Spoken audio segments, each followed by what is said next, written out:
Welcome to round 2 of the Short Legacy League Players Tournament, where we have Beanstalk Control versus Sneak and Show. Both players kept 7. Matthew Story is going to be on the play here. So for the Beanstalk Controlled list he's got running here, it looks like it's a 4-color variant that has blue, white, green, and black. So he can take advantage of, obviously, the multicolors for the Leyline Binding, but also being able to use the Bowmaster, Triumphs of St. Catherine, Terminus, and a spicy one of Witherbloom Command here. He is running 2 Lauren Revealeds. For Vinny, he's on a more traditional list here with a little bit of spice. He's got the Grizzlebrands in here, which is a little bit of old technology at this point because of Bowmasters. Vinny hasn't played Legacy in a while, but he did grace us with his presence here. He was our season, or I guess the year 1 champion of season 1 when Ragavan was legal in the format back in 2022. So he crushed everyone then, and has kind of been playing other formats for now, and he's back with us to play some Legacy today. So he is running the 4 Grizzlebrand package in there. His spicy one of is Overmaster, which we will see later on in the game. It's pretty cool. He's also running a personal tutor to go grab a show and tell. That's pretty cool tech as well. And we'll check out the sideboards after game 1. But for now, we'll see what we got going here. We get a Triumph of St. Catherine off the top for Matthew Story. It's a card not on MTGO yet, so people aren't getting to really play with it as much as they'd like to online. So we're only seeing it in paper.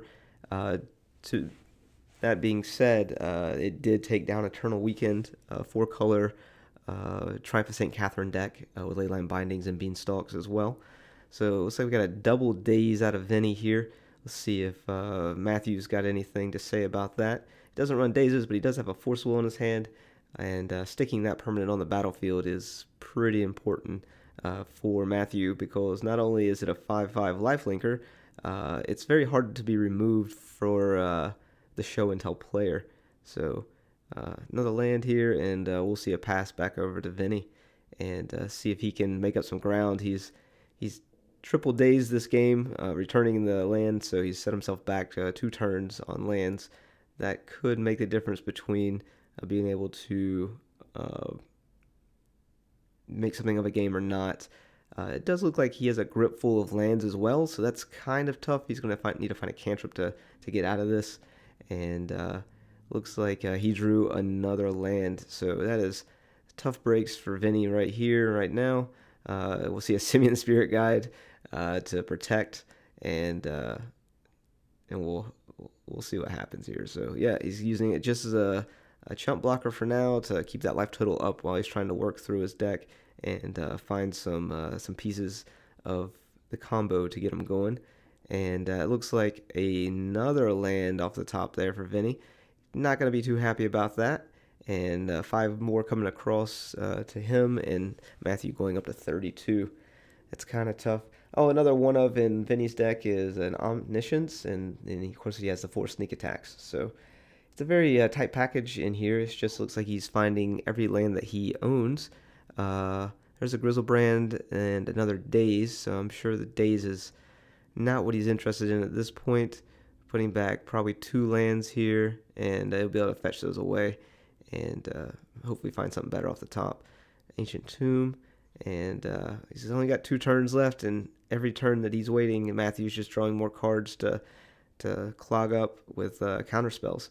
So we'll see. We've got 1 turn left, and it does look like Matthew has double force, double blue card. Fetch for Vinny here to pick up an island, and I think that was an end step, just trying to shuffle everything away out of the graveyard, or not out of the graveyard, but off the top of the library. Gives it a good shuffle, good 1-2. Hopefully he can find a show and tell off the top here and be able to utilize that Grizzlebrand that he has in his hand. And what do we have? Another land. All right, see you in game number 2. If you've been enjoying our content, please be sure to like, subscribe, and leave a comment below.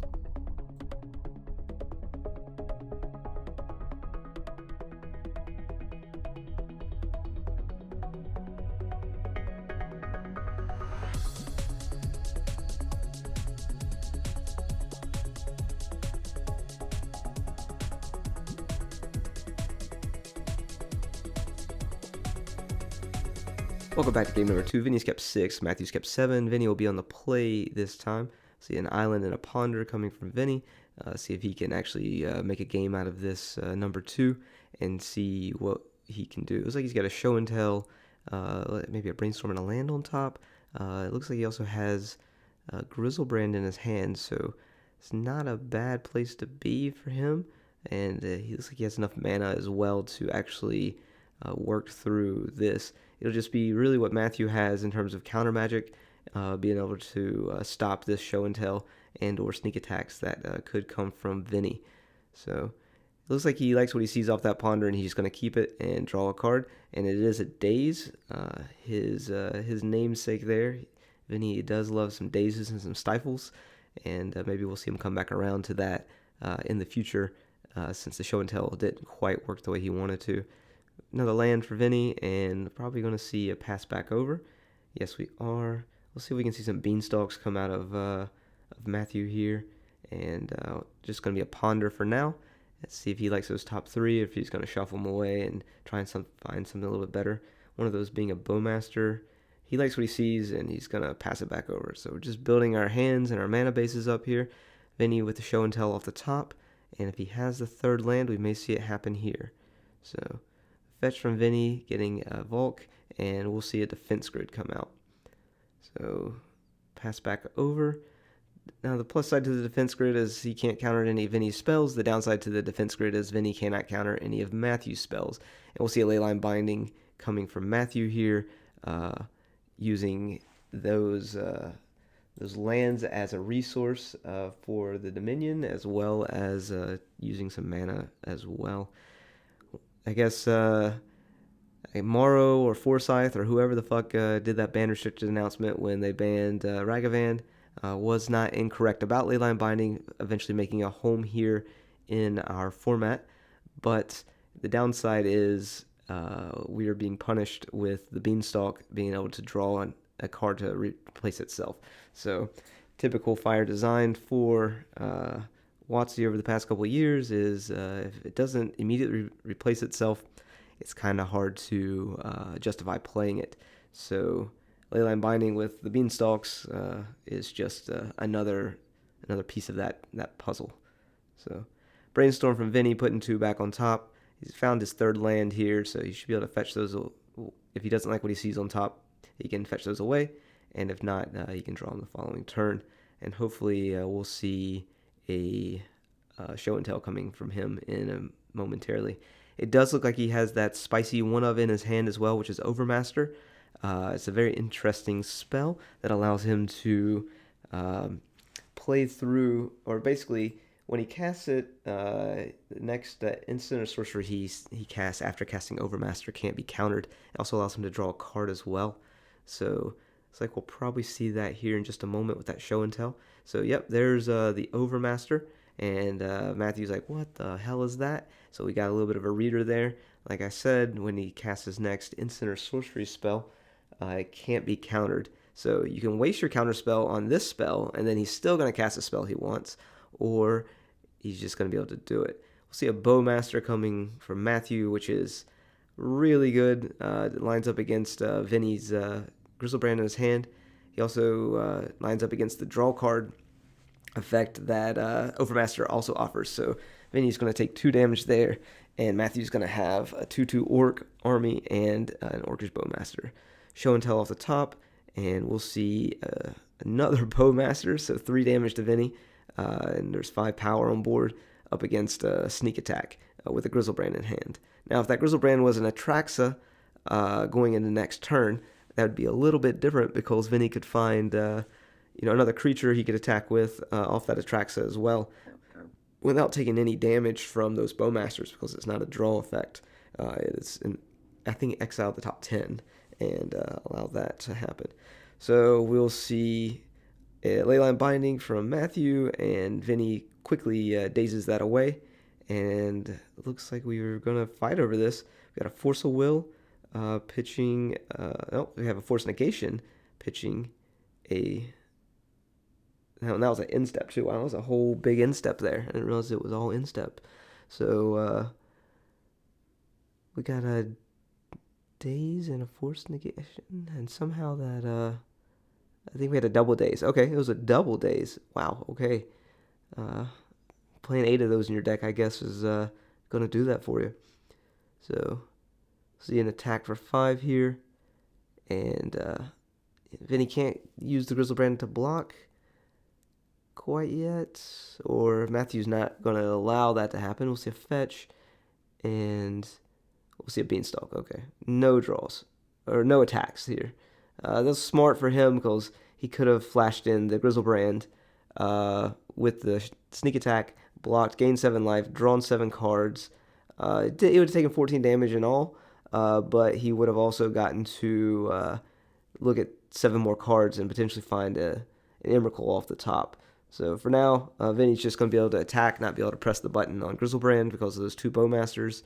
They would, yeah, that's unfortunate. So I don't think we're going to see much else here unless Vinny picks up something off the top. We've got Grizzlebrand going to the graveyard at the end of turn, and now Matthew has a 4-turn clock on the battlefield with this 5 power from his Orcs. Another Beanstalk coming out. Of course, it replaces itself. And then we see a Ponder as well. See if he likes the top 3 here. There's a Hydroblast that can take out that sneak attack. And looks like potentially a Murktide as well there.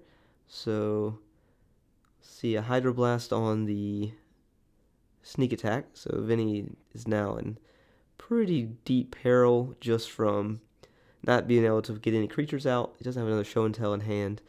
And we'll see what happens here. Alright, another land for Vinny, and then looks like he did pick up another sneak attack. That's a secret layer one. It's pretty cute. And then we'll see a Ponder off the top from Matthew. And it looks like, does he want to keep any of that? Probably, yeah, it looks like it's a Murktide. Alright. So we've got a land, a fetch, and then a Murktide's going to come out. So land, fetch, getting Mystic Sanctuary. Murktide comes out, exiles graveyard, and then he gets to draw 2 cards off the beans, use that Hydroblast again to kill the sneak attack, pretty much locking up this game here. So Hydroblast on the sneak attack, another 5 come across at Vinny, putting him down to 8, and then looks like there's lethal on board, so Vinny needs to draw out of it right here, and I don't think that's going to happen. It's taking a peek at life totals just to see where he's at. Murktide being big, 5 power. That's it. Thanks for watching. If you've been enjoying our content, please be sure to like, subscribe, and leave a comment below.